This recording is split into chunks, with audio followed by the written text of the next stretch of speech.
Hi guys, mon nom est Danny Kronstrom du Gay Voyageur. Dans ce nouveau numéro de la web-série Queer Pass, je m'intéresse à la destination d'Arosa, un véritable paradis pour les skieurs et les amoureux du plein air. Située en Suisse, Arosa est une destination reconnue mondialement pour ses stations de ski et compte plus d'une quarantaine d'hôtels et domaines de ski. Les voyageurs homosexuels ne seront pas déçus lorsqu'ils visiteront Arosa. En plus d'être une destination ouverte pour la communauté LGBT, on y retrouve l'une des semaines de ski les plus importantes d'Europe. Pour en parler, j'accueille Alexandre, directeur et coprésident d'Arosa Gay Ski Week. Bonjour Alexandre. Bonjour Dany, Comment vas-tu? je vais très bien en cette période un peu difficile. C'est l'été, donc il fait chaud, donc heureusement on peut se retrouver dehors, en plein air. Et en Suisse ici, les activités ont repris bon train et les gens sont dehors et heureux et visiblement la contamination reste mesurable et voilà, on espère que ça reste comme ça. Absolument. C'est sûr qu'on est encore loin de l'événement lors de la prochaine édition en 2021 de la semaine de ski gay à Arosa. C'est encore loin, les choses peuvent changer, mais est-ce que je me trompe ou la grande majorité des touristes homosexuels de France, d'Europe, du Canada ne connaissent pas nécessairement la réalité de la scène LGBT d'Arosa? Est-ce que tu connais les raisons selon toi? Alors, je pense, des principales raisons, tout d'abord, c'est qu'il n'y a pas de scène LGBT à proprement parler à Rosa, parce que c'est un petit village de montagne, en fait, une petite station, avec un très beau domaine skiable, donc vraiment fabuleux. Et puis, les gens, la population là-bas, les locaux, sont très gay-friendly. Mhm. Donc, il n'y a pas de bar spécifiquement gay, ou, je ne sais pas, de sauna, ou qu'est-ce qu'on pourrait retrouver dans d'autres destinations, mais plutôt des endroits chaleureux où on est super bien accueilli. Et puis, d'ailleurs, cette station est depuis plus d'une centaine d'années très connue pour son accueil. Des écrivains comme Thomas Mann Absolument. étaient à l'époque. C'était voilà, c'était une station très huppée en Suisse. Puis aujourd'hui, c'est rendu l'une des destinations de ski préférées des touristes homosexuels qui aiment le sport. On va pouvoir s'en reparler un peu plus tard, mais sincèrement, depuis longtemps que je couvre l'actualité touristique et Arosa fait partie un peu de cet incontournable des destinations à faire en hiver, surtout lorsque il y a l'événement. Oui, ben, c'est effectivement maintenant, comme ça fait, ça, la Skivik a été la première, a eu lieu en 2005. Et puis, depuis, il y a toujours un succès grandissant. Et puis, on regarde effectivement comment est-ce qu'on peut accueillir le mieux et le plus de participants possible, tout en gardant en fait le côté authentique et convivial. Mhm. D'une magnifique destination. Ça existe depuis 2005. Quels sont, selon toi, les défis des prochaines années afin de dynamiser l'événement, mais aussi le tourisme LGBT à Arosa? Est-ce que c'est un souhait de la part des citoyens et ou du gouvernement? Oui, bien sûr. Euh, c'est un souhait. C'était depuis en fait le début un souhait. Moi, je suis arrivé en fait 2 ans après qu'elle a été créée. J'organisais pour ma part des événements, des grosses fêtes et des grands événements clubbing en Suisse. Et en fait, maintenant, le défi, c'est de regarder comment est-ce qu'on peut accueillir le grand nombre de participants tout en gardant ce côté très chaleureux, en fait. Parce que, Mhm. comme c'est une petite station, les lieux et les capacités des bars et des clubs est limitée. Donc, on va devoir, en fait, multiplier et faire plus d'événements pour accueillir plus de gens. Et l'autre souhait, en même temps, c'est de pouvoir proposer, maintenant que, comme en hiver, on a cette semaine de ski, c'est de faire une semaine estivale. Et remarquer typiquement maintenant, avec des choses comme le Covid, où les gens peuvent moins voyager très loin à l'étranger, euh, en fait, que les activités estivales deviennent très à la mode, parce qu'Arosa est aussi magnifique en été. Et Absolument. il y a beaucoup de descentes en mountain bike, des balades, etc. On peut vraiment se ressourcer. La nature est vraiment splendide. Et c'est quelque chose, je crois, qu'on est de plus en plus dans ce trend de gens qui veulent se retrouver dans la nature, se ressourcer. On parle du climat, du changement climatique, et on a besoin, en fait, de cette nature. Absolument, Arosa, c'est une destination parfaite pour un long week-end avec son amoureux, seul, entre amis, autant en été qu'en hiver. Il y a plein d'options qui s'offrent. Puis c'est sûr qu'un des bons moments pour visiter Arosa, c'est lors de la semaine de la Gay Ski Week, qui se tiendra cette année en 2021 du 23 au 30 janvier. Peux-tu nous en parler un peu plus de la prochaine édition? Je sais que c'est encore tôt, mais à chaque année, il y a une programmation, il y a des événements, une forme de Pride. Peux-tu nous en parler un peu plus?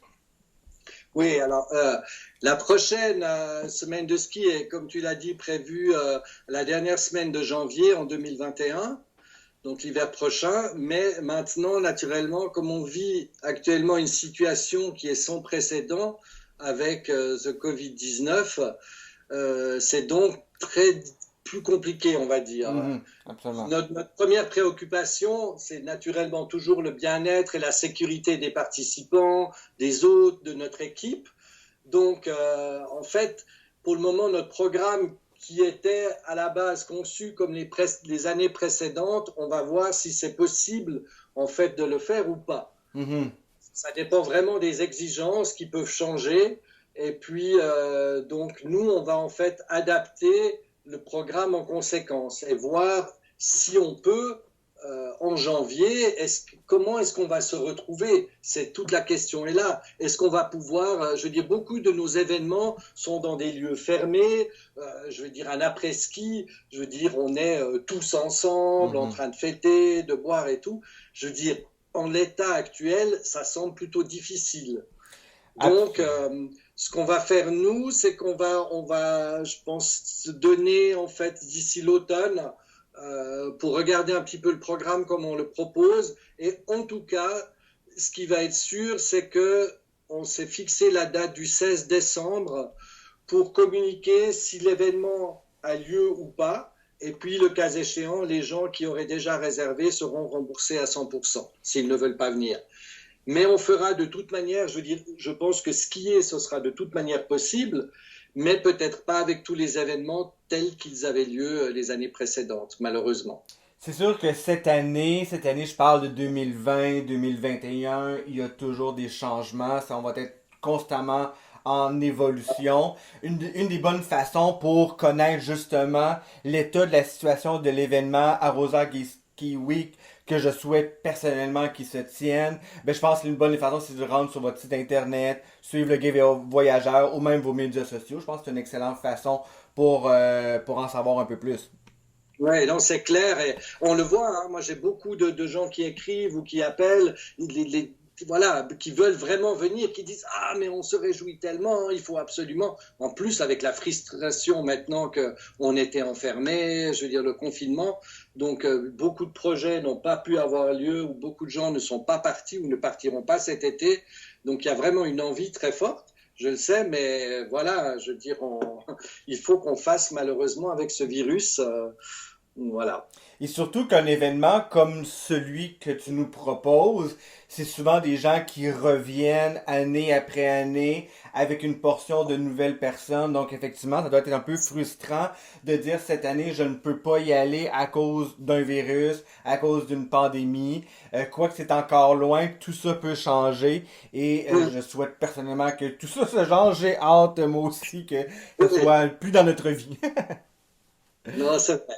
Et si on veut parler du programme, donc sur les activités à faire, c'est parce qu'en fait, nous, on a des activités qui sont depuis le matin jusqu'au soir, avec, bah, comme tu l'as dit, comme c'est une station de ski, le ski et le snowboard sont rois hein, durant Mhm, toute la journée, et absolument. on a ça des groupes accompagnés avec des filles et des garçons LGBT qui sont nos guides et qui font découvrir le domaine skiable qui est vraiment très grand. Et ça, c'est donc tous les jours à partir de 10 heures du matin.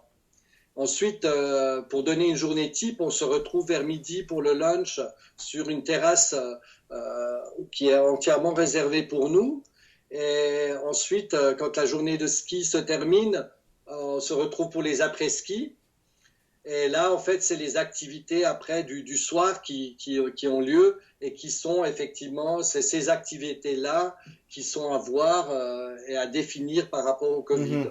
Donc, les après-ski, chaque jour. Ensuite, les gens se préparent pour le dîner. Et puis, les soirées à thème, en fait, chaque soir, il y a une soirée à thème en club, disco, avec danse ou bien des shows, des choses comme ça. C'est une semaine remplie d'activités. Si par exemple j'entends ce podcast de Queer ou pas offert par le Gay Voyageur, mais j'aime plus ou moins le ski, est-ce que l'Arosa Gay Ski Week s'adresse à eux aussi, aux gens qui aiment plus ou moins faire du ski? Bien sûr. Alors ça, c'est une particularité. Arosa, pour ça, c'est une station très polyvalente.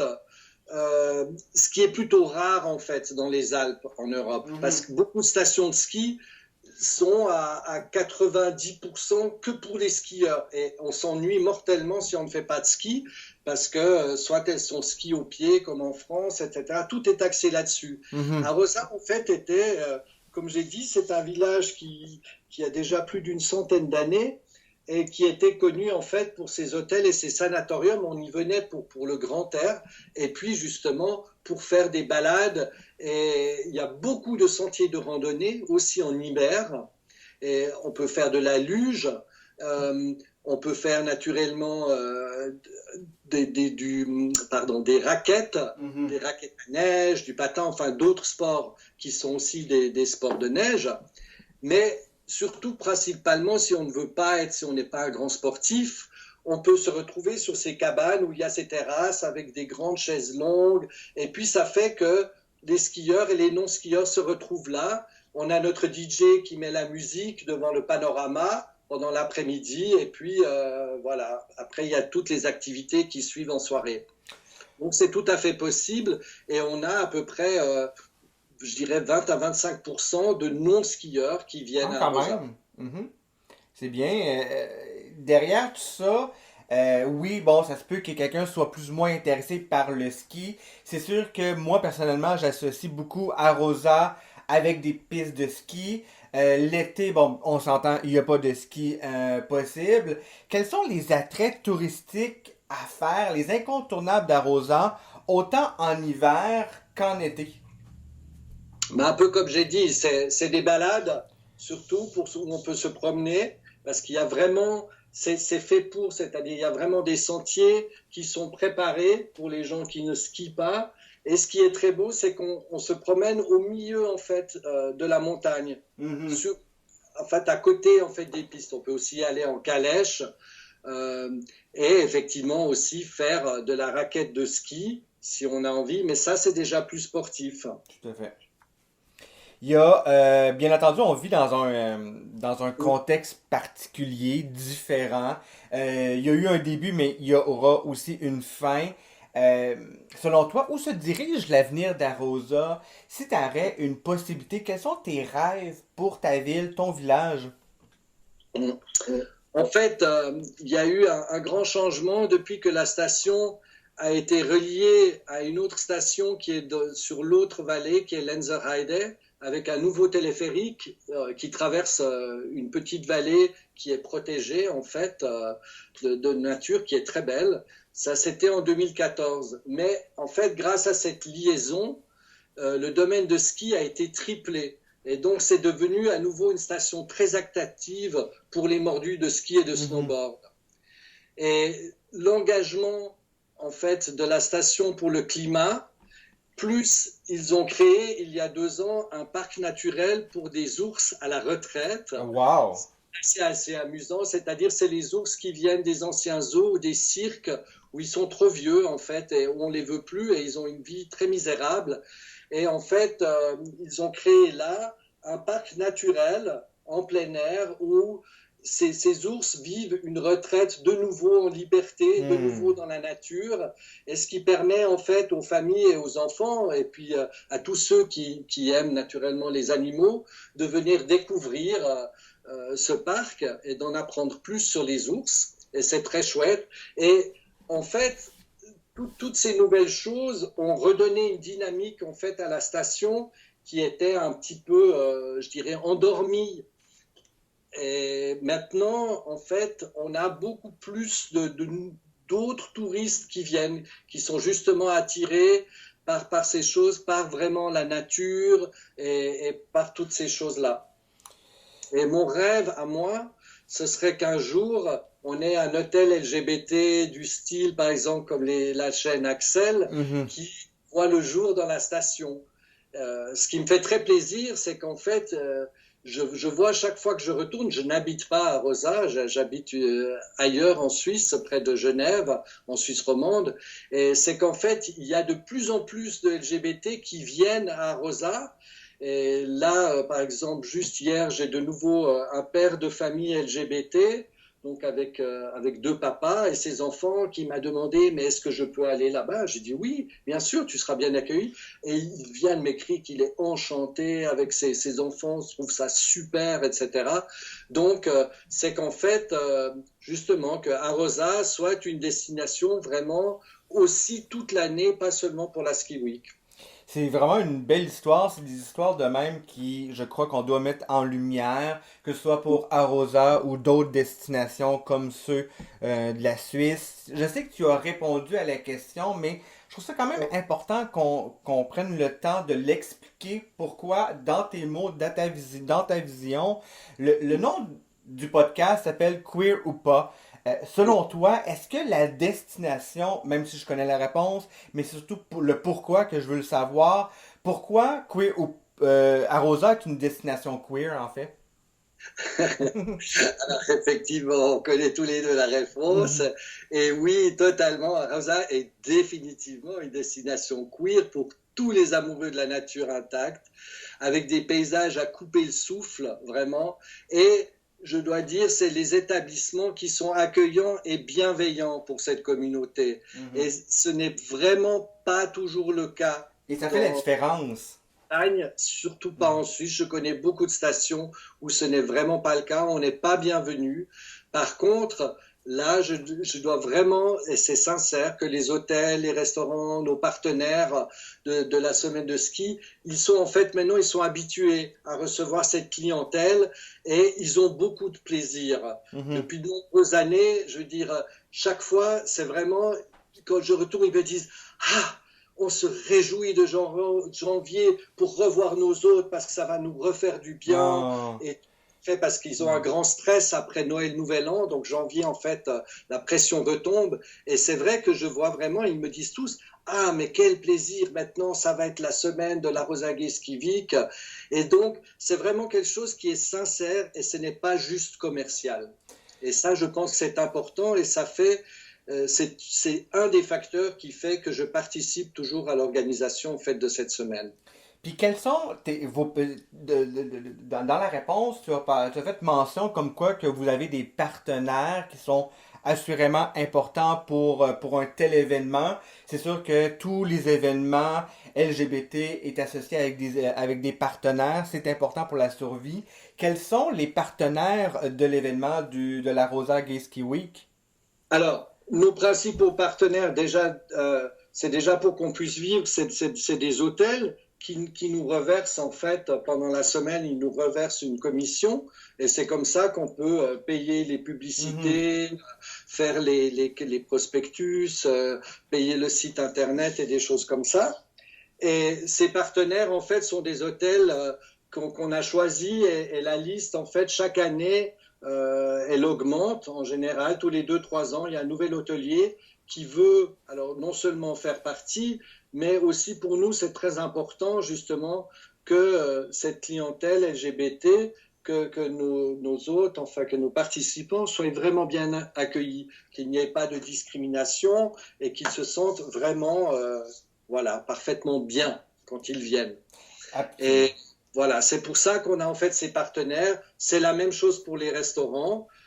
Ça ne veut pas dire que les autres ne le sont pas, mais ceux-là, en tout cas, nous soutiennent, nous aident et sont effectivement vraiment des gens superbes. Je dois dire, j'ai beaucoup de plaisir de travailler avec eux. Ils donnent une très bonne énergie. Et oui, moi, je me sens très bien.